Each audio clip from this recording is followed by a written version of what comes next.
Hi and welcome back. Today I am so happy because I will introduce you to one of Miss Ink's new stamps. Here you can see the new Slim Whims. This is a 4x8 stamp set, and I will share a card that I created with it. But you can see that it has the tie and the glasses and the coffee cup.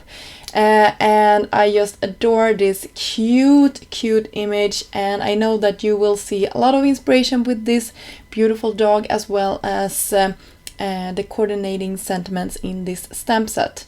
So I will show you quickly how I colored in my dog here, and I will speed this up quite a lot so I don't bore you. But if you think this is going too fast and you want to see all the color combination and whatnot, you can always change the speed that this is going in, and that you can do in the settings here on YouTube, so you can take it a little bit slower if you like.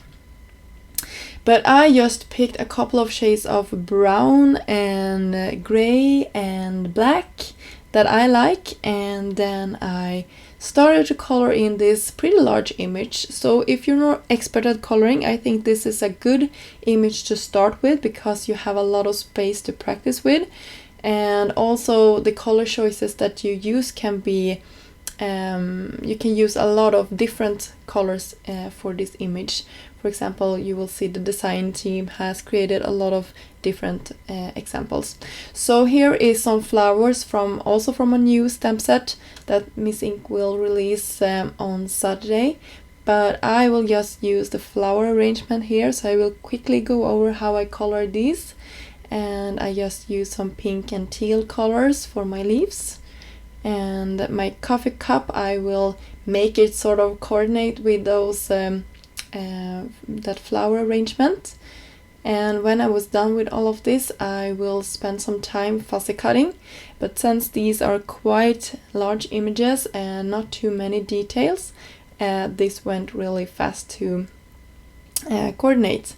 So for my coffee cup there, I just cut apart the flower cluster and adhere my flower to the cup so it coordinates, and that I could bring that flower arrangement down to the bottom of this card as well, making this look even prettier in my mind.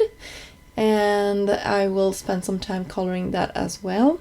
I just use the same colors just to make everything match.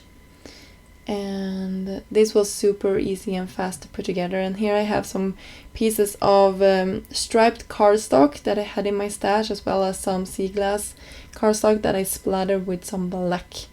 And then I will start assembling everything. I started with my gray panel there, and I will cut away the exit, and then I will cover a lot of that up, and then I will arrange everything. So here is my sentiment as well. So to make everything easier, I will start by putting down my sea glass panel here with some foam tape. I'm using some foam tape from Altenew. That is just something that I have been liking to use lately. So when I was done with this, I will adhere this down, just laying everything so that I know that everything will fit. And I actually fiddled around with this one quite a bit until I got it in the perfect placement here. And then I can cut away the exit. And I put foam adhesive to the backside of my dog. And here it's important that you have adhered everything so nothing is hanging below my card base here. And you can see this is an A2 size card base. You can see how big this image is. It could go across a slimline panel, I think, really beautifully. Another idea that I had in my mind when I created this was to make a girl and a boy version of this dog. That is why you could see me had stamped out 2 of every image here. And but I decided in the end not to create that slimline, maybe save that idea for later. So here I'm just fiddling around with the placement of my sentiment. And I decided to use some glossy accent for my coffee in my coffee mug here.